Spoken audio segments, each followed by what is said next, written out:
The stock market crashes again with the NASDAQ down 8.3% at one point today. Last trade on the Qs, 705.50 on the nose. So the obvious question of this day is, with the Spcx IPO coming public on Friday, is the worst over or is more yet to come? I will answer all of that. But before we go any further, let's hit the charts. 5 minute on MSS, last trade 101. Congratulations to those of you who followed me out way the fuck up here at 173.5. Had you joined us just yesterday, you could have bought MSS 2 cents off an all-time low at 90 and been blowing it out for a motherfucking double the next day on the AI news announcement. Ladies and gentlemen, how many of you have doubled your money on a stock in the last 24 hours?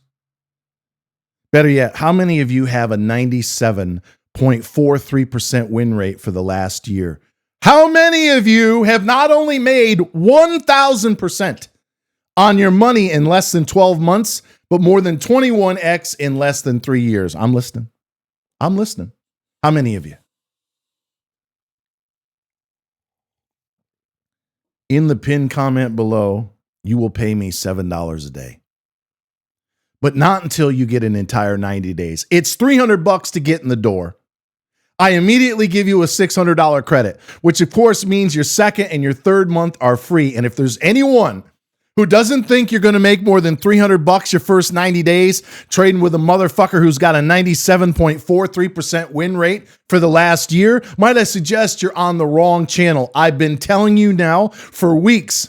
Look out below. We've got a 5 or 10% correction, and what a surprise. Jason's right once again. Jason's motherfucking right once again as I pull up the QQQs. Come on, Jason. 706.70. So we're rallying. Look at that. Right? I was telling the team this morning inside the Discord. Look at this. Left side of the screen. This was a 5% correction coming out of the fake trade war low last year. Immediately rebounded. Another nasty red candle. Immediately rebounded. There's another one. Immediately rebounded. There's another one. Immediately rebounded. Pretty much there's another one. Immediately rebounded. This right here in the upper right-hand corner is nasty to say the least. You've got a bearish head and shoulders. There's your left shoulder. There's your head. You were forming the right shoulder this morning. You got slightly higher than the left by less than $1.50, and then you gave up the ghost. And as I go to the 5-minute chart, you dropped all the way down here to 686. And now what was support right there at 714 and change is going to become a motherfucking mountain of resistance. Ladies and gentlemen, simply put, 3/4 of the correction is over.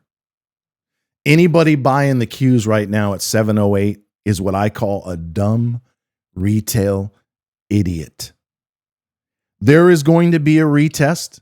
And as I go back to the chart, a gap fill, as I've said numerous times, right here. At a minimum, we're going down to 680. We almost got close today. Ideally, we tag that red line, which is a 50-day moving average, and coincidentally, exactly 10% off the all-time high of 748.5. And as I do a quick refresh here, you still got a lot of work to do on the stoves. You've had a bearish crossover not once but twice on MACD. You're nowhere near the zero line, and that's where selling pressure, should it go below, is really going to pick up. And you're only half to 2/3 of the way down, lower right-hand corner in the daily stochastics. So this is a classic dead cat bounce. You could draw a trend line right there. I don't do that, but let me draw it out a little bit here, drag it out. From this high right here to this wick right here. I will be the first one to admit I'm wrong if we're back up and over 720 anytime soon. Not until we retest this low of 686 and preferably not only fill the gap, but kiss the 50-day moving average. Because as I refresh the 12-month chart, you never like to get that far away from home base, right? Notice it's almost always, as I go back, hugging the red line. Anytime right here, it comes back when you get extended. Anytime you get extended, it comes back. This was the fake trade war low of 400 on the Qs April 7th. You ran until this high and nasty drawdown of 5%, 3.5 months. This right here was exactly 2.5 months from the March 30 low of 555 when we were buying for retirement. So at some point, just like any other time in the past many, many years, we're going to come down and revisit that 50-day moving average. Now, is it possible, as I draw it out here, that this line continues to go higher and we end up kissing it above the low on today of 686? Yeah, it's possible. But the more likely scenario is there's a buy the rumor, sell the news setup in Spcx on Friday. Some of the selling pressure are institutions and dumb retail idiots blowing out of stock so they can pay for over $1 trillion of that IPO. If it doesn't go well, and if you remember way back in the day to Google, it didn't go well. It got fucking smashed the first few weeks after coming public, and then, of course, went on the 20 and 30X. We've never seen an IPO of this size. We have no idea if there's going to be enough retail excitement as the non-essential employees actually have the right to sell that SpaceX in the first week or two. Normally, you got to wait 6 months. Not with this fucking IPO if you read the S1. It is a very, in my opinion, crooked fucking IPO. They're getting out institutions at the behest of retail idiots who have no fucking idea what they're doing. They're being inundated right now at your local broker. Would you like to apply for some SpaceX? No. Put in an order in the open market. They're not going to give anybody who's got $2,000 any meaningful size. I don't give a fuck what they say. And if you happen to get some at the actual IPO price of $135, I want to hear about it. But if it shits the bed and it draws down, especially next week, then we're going to retest that low. And it's also crystal clear that oil and interest rates have something to do with this market, but not today. As I pointed out inside of the Discord, oil was coming down at 87 and change. Rates were flat to slightly lower when we dropped over 20 points in the Qs, just like that. This is an overbought market. We had way too many calls, 9-1 for every put being bought.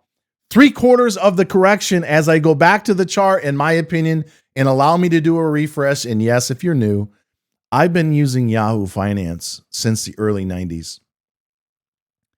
And every time I try to look at something like a trading view, which is absolutely gorgeous, my Rolodex of subconscious memory says, what are you doing? You got a 97 point something win rate. It's no fucking joke. You've made 10 times on your money in less than a year. What do you need to change for? Answer, you don't. You don't. So I'm looking at a very bearish head and shoulders formation. I'm looking at a market that's going to gag, trying to get up and over the top of this breakdown candle. It's not going to happen. And the more likely scenario after this dumb retail short covering bounce is we retest, go back under 700, and potentially 30%, if not more, take out this low, fill the gap right here, and kiss on a minus 10% correction the 50-day moving average at 673. At that point, I'll be back to do a reassessment. How's the war going? How's Taco T? I call him Taco T. You might call him Taco Trump. I can't quite figure out. Voted for him twice. Not a perfect guy. We all know that. How you could go from Winston Churchill to now Jimmy Carter light. It's like he's terrified of offending the Iranians, particularly the Revolutionary Guard. Why is that? Why is that? Is it because he's looking at his own portfolio or his son that just got the $600 million loan? Or does somebody behind the scenes have him by the balls? Why, oh why, is our Alpha/Sigma president all of a sudden a fucking wallflower? I don't have an answer.